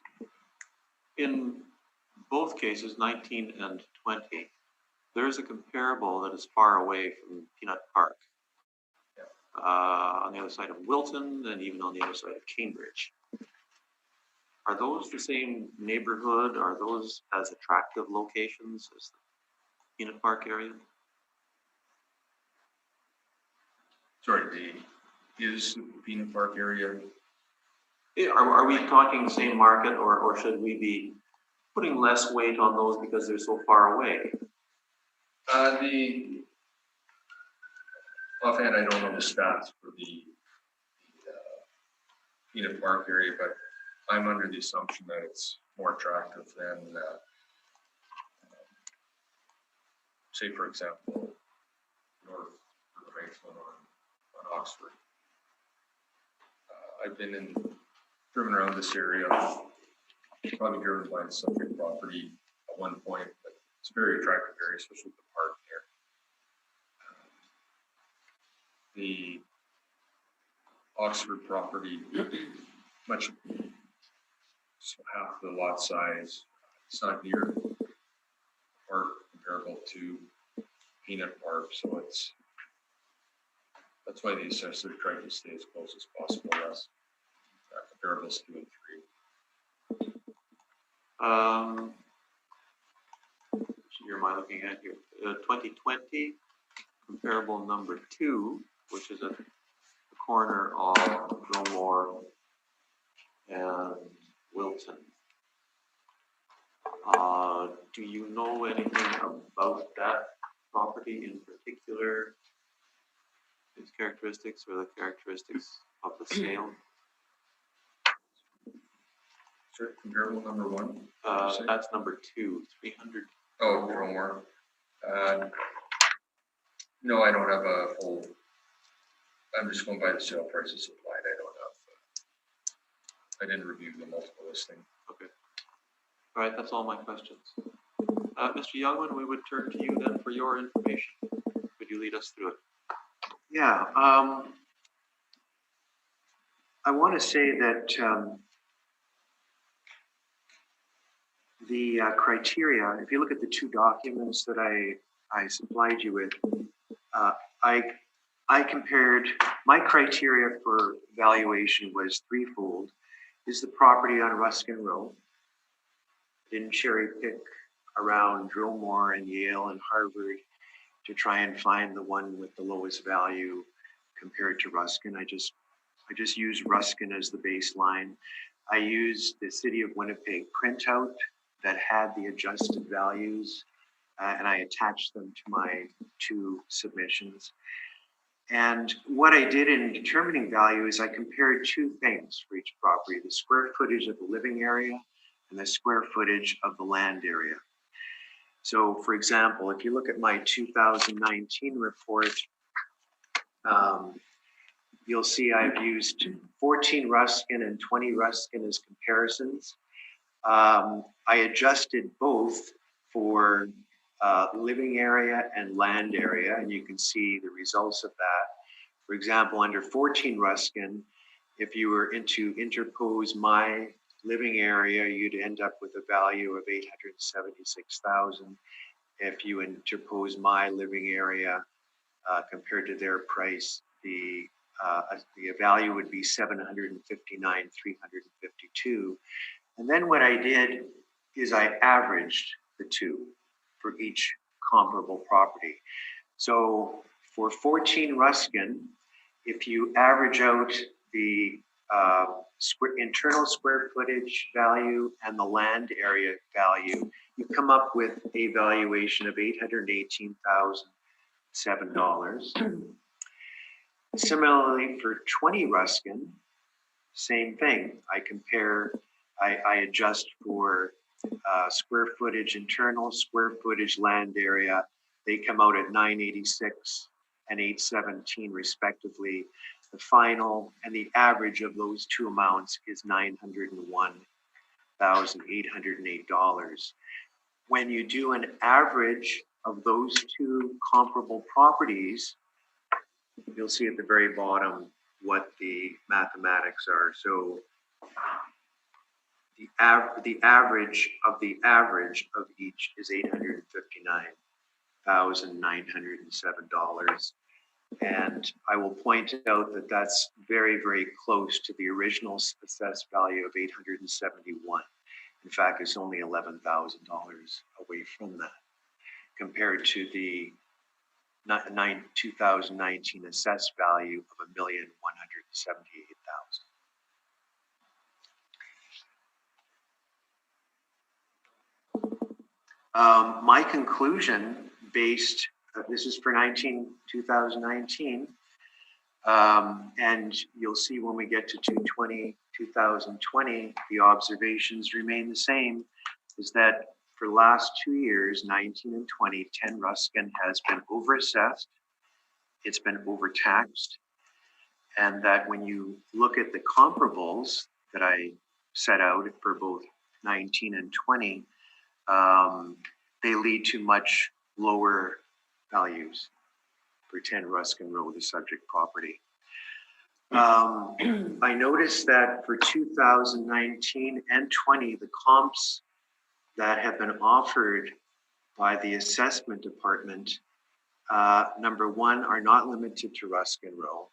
And number two, to the extent that they derogate from Ruskin Row, they seem to be cherry picked based on the highest value on that street for that time. For example, if you look at Comp 4 for 2019 from the city assessment, they chose 60 Harvard, which 60 Harvard. However, on the city's own printout, there were 4 properties on Harvard. So 60 must have been the one that yielded the best result for the assessment department. I have similar observations for their 2020 comps, which I can get into, but if you'd like, prefer to state at 2019, we can. The other interesting thing is even based on their cherry-picked comp of 60 Harvard for 2019 value, if you do the same calculation that I did, you average it out for square footage and land area, that only leads to a value of slightly over $1 million for 10 Ruskin. This is the assessment department's comps. God knows what the other comps on Harvard would have yielded. I would suggest lower values. So I would say that the assessor's comps are not on all fours with Ruskin values. For example, non-Ruskin properties tend to be lower square footages. They tend to be smaller properties on smaller lots. On average, the smaller the square footage, the higher the value per square footage, okay? If you compare comps on Ruskin, you'll see that the homes are generally larger, grander, bigger in scale, larger on lots. I feel that's a better comparison than to go to side streets and pick out the one or two that happen to have the highest value for that period of time. So my submission to you is to rein back the assessor's comps, keep it to Ruskin, don't cherry pick 1 out of 4 properties, for example, on Harvard that seems to have the highest value per square footage. So again, on 352 Oxford, this is one that was cherry picked by the assessment department. If you do the averages compared to 10 Ruskin, like I did on my report, again, 352 Oxford suggests a mere value for 10 Ruskin of slightly over $1 million, almost exactly the same as 60 Harvard suggests when you do the math. So these are not strong comps for the city, even after they've been cherry-picked on side streets. They are still below the final assessed value for 2019, which was $1,178,000. If you look at my comps, the total, if you average out 14 Ruskin and 20 Ruskin and adjust for square footage and land value, the result you should be getting is $859,000, which again, I point out is very, very similar to the original assessed value of 871 before the reassessment. Is that your presentation there? Thank you. Mr. Assessor, do you have a question? You mentioned the year built for your neighboring properties, 14 and 20. Yours is built in 1974. You feel there's a drastic change in like a 70-year difference? Does that play a factor in the value of the property? I don't think so, because my property is not a new build. My property was not gutted down to the studs by any stretch of the imagination. I don't know where that came from. Most of the improvements were to floors and some flooring and some windows. The rest was relatively minor. Moreover, the amount of the work in the permits was far scaled back to what the permits actually authorized, and that was due mostly to financial constraints. Okay. I never lived in a house before. I'd lived in a condo. I realized I was in over my head when it came time to doing the renovation. So I would suggest to you that apart from some windows and flooring, the value of the improvements would have been in the neighborhood of maybe $30,000. That's number one. Number two, the vast majority of the improvements to 10 Ruskin Row are not improvements at all. They've been there since 1974. The drywall, 99% of the drywall has been there since 1974. The brickwork is original to the 70s. The house is 99% 46 years old. I don't consider that new or a very, very extreme distinction from some of the older homes on the area, except for that it was built in 1974 instead of the 2000 or 1910 or 15.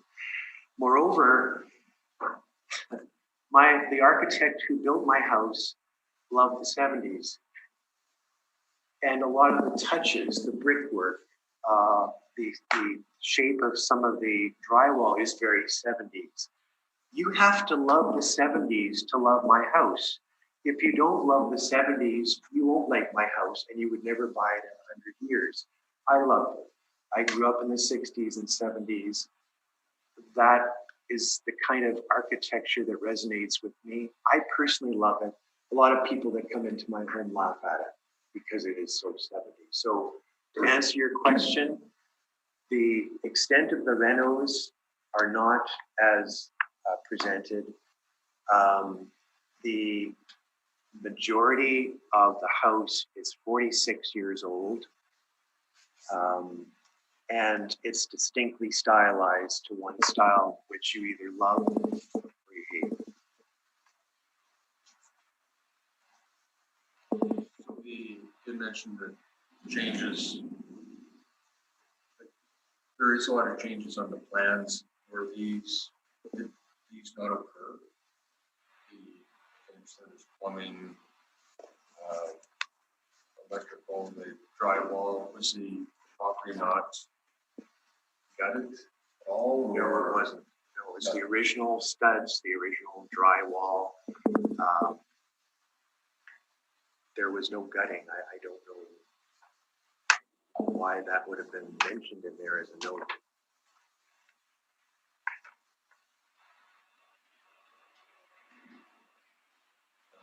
The restoration company gave the descriptions. As I say, maybe that was at the beginning when the intention was to do a lot more extensive work than was actually done. But I can tell you that once we got into it, affordability prevented most of what was originally dreamed of in those plans. Right. Okay. I have no other questions. Thank you. Mr. Moretsky. Yeah, just so your averages and figures here for the comparison. So you had a breakdown of the assessed value from the living area and land area. Start with. Of all the comps I presented, I broke it down by living area, land area. And what I did is I interposed what my property would cost had it been that square footage at that price. For example, if my house were to be evaluated by 14 Ruskin in the case of my first comp, if adjusted for the price and square footage, my value would be 818,000, which is what you see in bold there. And I did exactly the same thing for every one of the comps on Ruskin Row.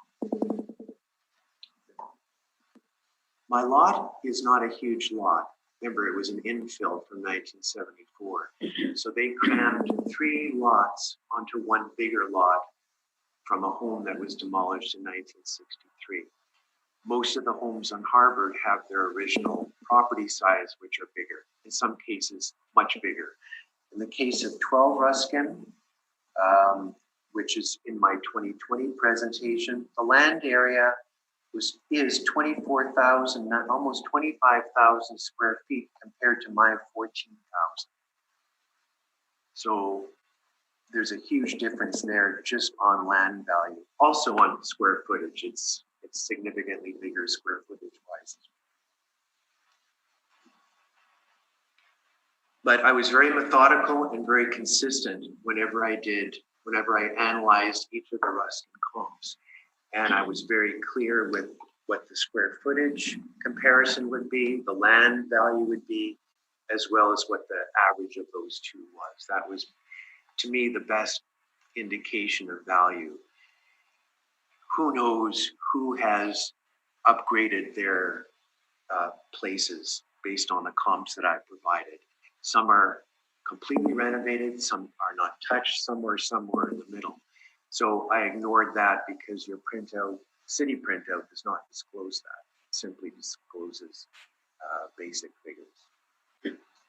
Brett, do you have further questions?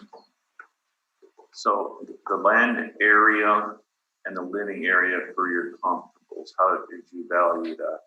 You said you assessed you estimated the land area and what it was worth. How did you do that?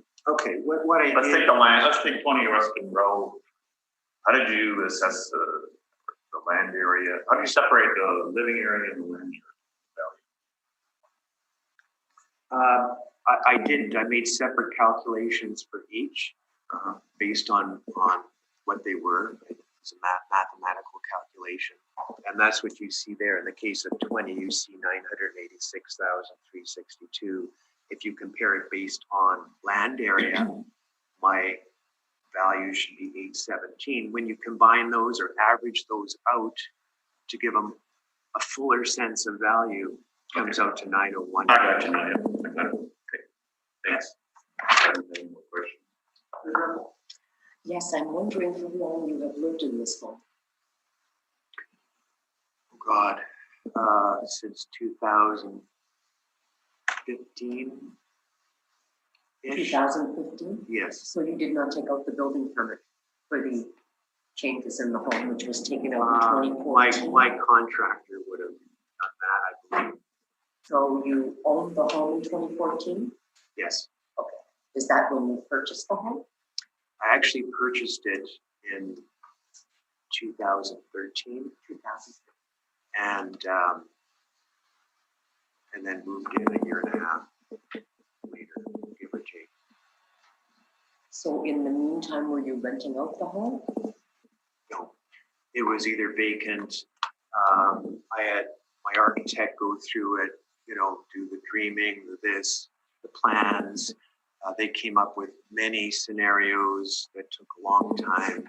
Then I hired the contractor, and when the work was finished, I was able to move in.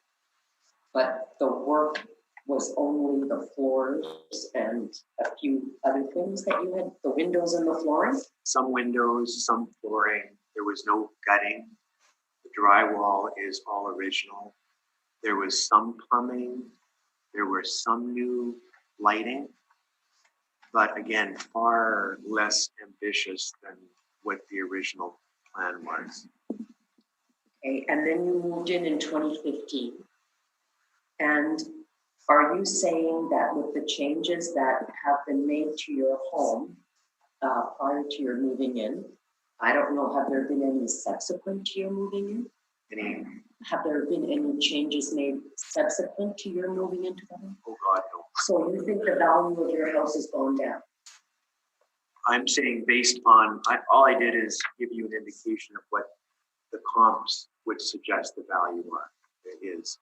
I don't think the value has gone down, but I don't think it's gone up because there were no significant improvements. Certainly not since I moved there. It's just been static. It's just been maintenance. But between 2019 and 2020, you've got the value going down from 859,907 based Yes. upon your comparisons to 780, 760. Yes, and that's simply what the market said for the period of the comps for 2019 value. That's what the figures say. I didn't make any value judgments on whether it should have been higher or lower. And I did the same thing with the 220 comparisons. It comes out to less than 2019. But that's the reality of the marketplace. 2, 6, and 12 Ruskin dictated that final value of $780,760. And do you recall how much you paid for your home when you originally purchased it in 2014? Yes, I purchased it for $900,000. But I want to make something very clear.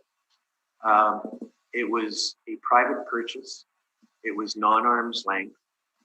It was purchased from a business person it was purchased from a friend that I had been doing business with for 30 years, who I consider to be family. I still consider him and his family to be family. And at the time of the purchase, remember, I was coming out of a condo, not too familiar with housing values, much less housing values in the Crescentwood area. When we made the deal, I believe it took 30 seconds. I said, how much do you want for your house? He said, I'd like 9 for it. I said, okay.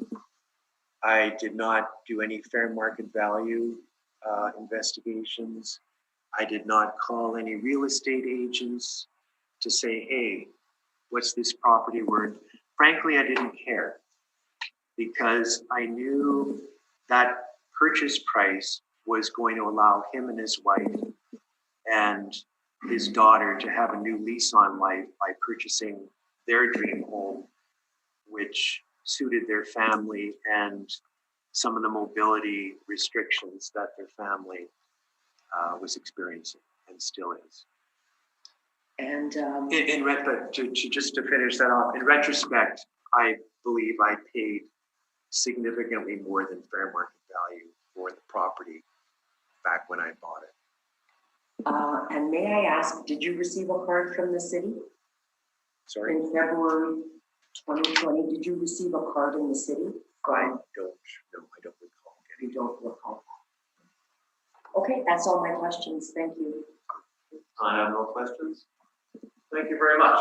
You will receive the order of the board as soon as we can get it out in the mail. Okay, now the question for you is your decision being made today? Yes.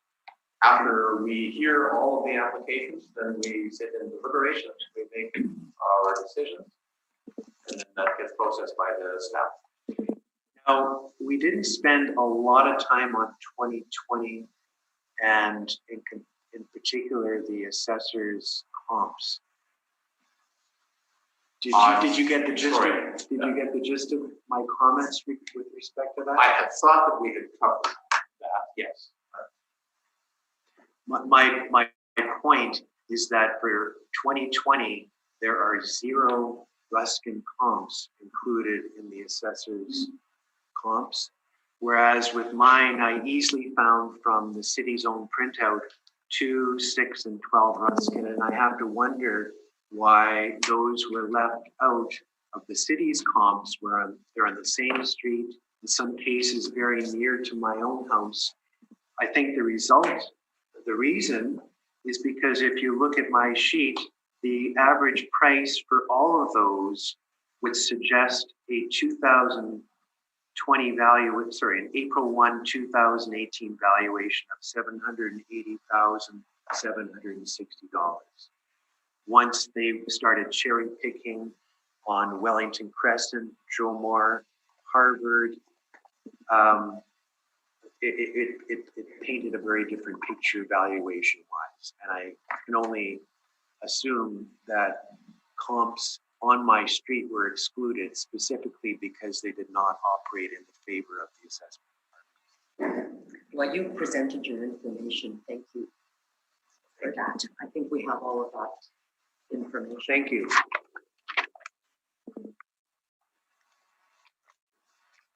Okay, we will then take a short break, 5 minutes.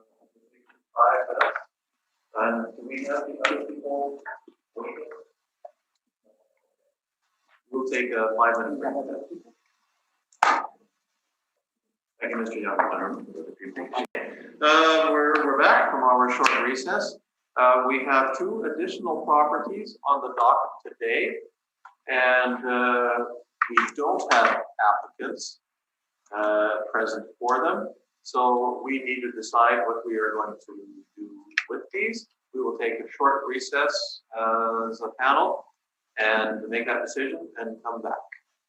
So, Mr. Strachan, if we can just ask you to briefly leave the room. We have an email here about adjourning 19.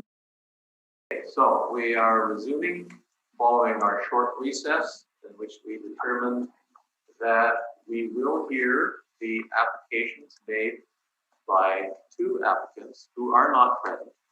But we will hear and make decisions on the basis of the information from the assessor. So the first one of these is 19 Highmoor Court. Mr. Strachan, could we have your information, please? Rule number 030929977760. This is it was a supplementary for a new home effective for 2020. Land value 125,000 went up to the 2020 supplementary value of 510,000.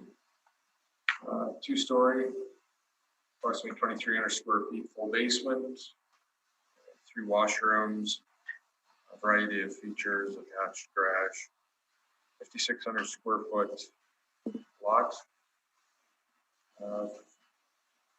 Comparables are all in the nearby area, Prairie, same neighborhood, Prairie Point, Bridgewater, South Point, Bridgewater Trails. All 2 stories, 2016, 2017, square footage. Pretty close, full basement. Comparable one does have basement finish, 3 or 4 washrooms.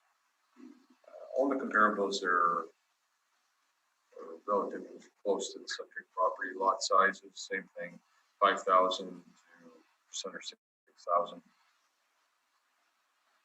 Sale prices, time adjusted sale prices, 457,000 up to 520,000.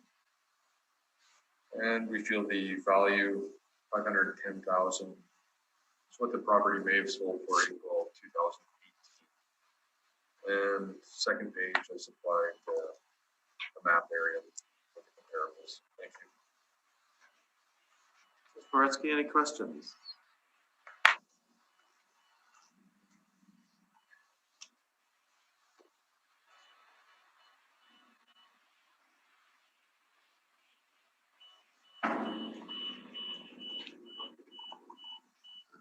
Give me it.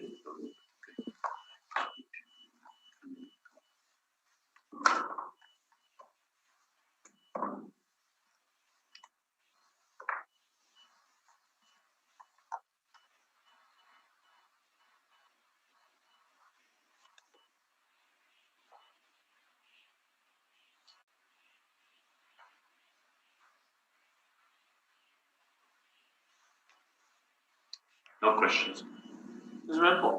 I have no questions, thank you. And I have no questions, so that concludes 19 Highmoor Court. And we move on to 285 Beverly Street, Unit 1.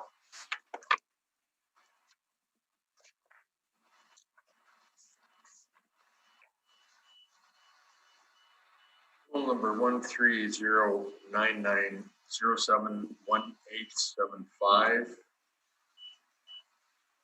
It's a new condominium property on Beverly in St. Matthews neighborhood. Construction finished last year, 2019. It's a 1-story, 820 square feet. 2020 assessment, 233,000. Since the subject property was just constructed post-reference, we had to resort to head towards another condominium complex. The subject is on the north side of Portage, whereas the 4 comparables are on south side of Portage at 54 Maryland. All these are suites within that complex, built 2017. Similar features, 1-story, 800 square foot range. Features similar, either 1 or 2 washrooms. Time adjusted sale prices, 241,000 to 265,000. The subject property assessment, 233,000. I request that the value be maintained. Thank you. Questions, Mr. Moretzky? No questions. Ms. Reppel? I have no questions. I have no questions. That concludes this one as well. And